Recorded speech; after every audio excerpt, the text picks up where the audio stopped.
Hello, and welcome to Tardy Productions. Today, oh my gosh, we're going to be reviewing these crash bars.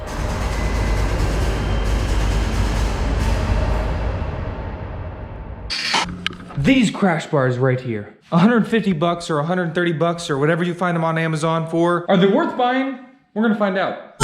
How's the mustache? What's going on, guys? My name is Aaron. I am 50% Tardy Productions. You're back here for another review. These crash bars right here. What about this Yamaha Bolt? It came with them already on there. I had always debated on buying them, but I wasn't really sure. 150 bucks for crash bars seems too good to be true. The way that they mount to the frame itself does not give me a lot of confidence in them. As you can see right here, and a couple other places, I've definitely gotten some use out of them. Here are 3 things that I liked about these crash bars, and here are 3 things that I did not like. The first thing I didn't like is that they don't stick out far enough to actually protect any of your foot controls. Now, I don't want them protruding out really far, but they don't even protect anything. I mean, they literally, my foot, I don't even know what this would be called, my foot peg bracket, whatever that's called down there, is ground down to almost nothing, and that's from me crashing in a parking garage doing a rolling burnout, but these should have protected it a little bit more.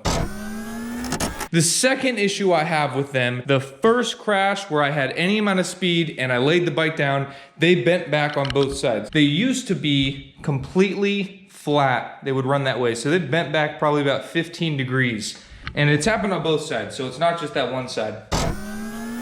The third reason I don't like them is because, frankly, they're really ugly. They're just so small. They're like little tiny wings. They're just, I don't know.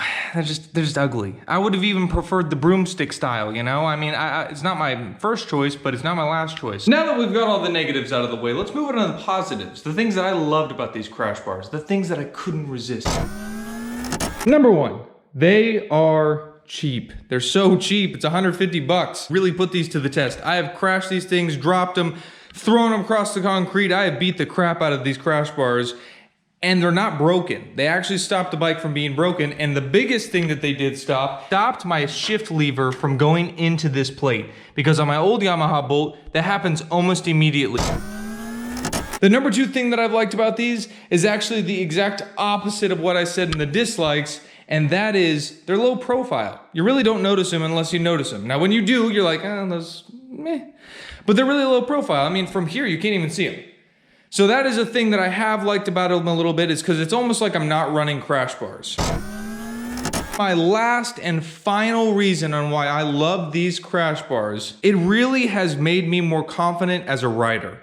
Now, beforehand, I would be really worried about laying down my Yamaha Bolt. I was always scared that I was gonna blow a case cover or just beat the crap out of my bike.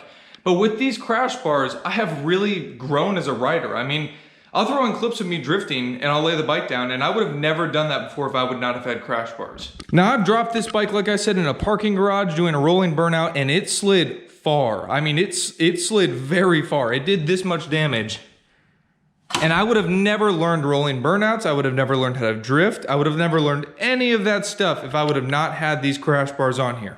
So for 150 bucks, you getting the confidence to learn stuff on your bike, I think that the skills that you learn on it and the fun that you have is, I don't want to sound corny, but priceless. Let's do a quick update on what's going on, guys.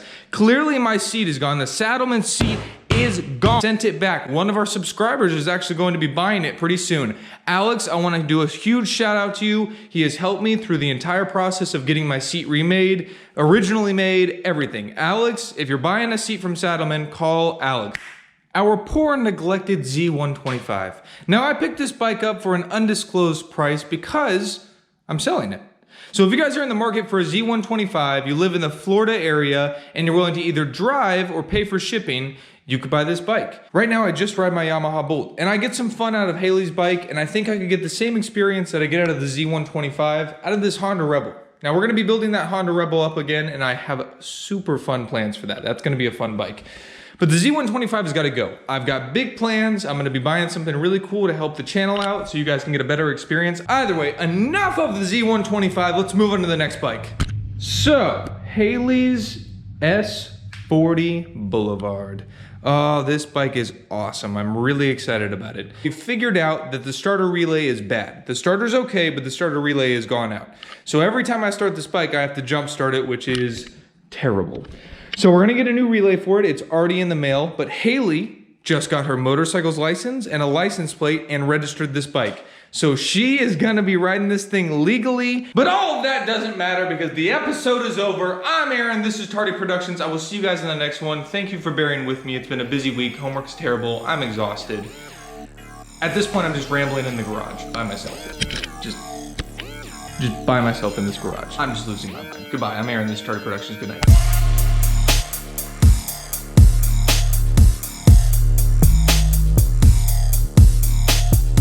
And we're gonna be going on trips, and I'm gonna be riding this thing, and she's not gonna let me, but I'm still gonna do it because it's here at this house, so I'm gonna do it.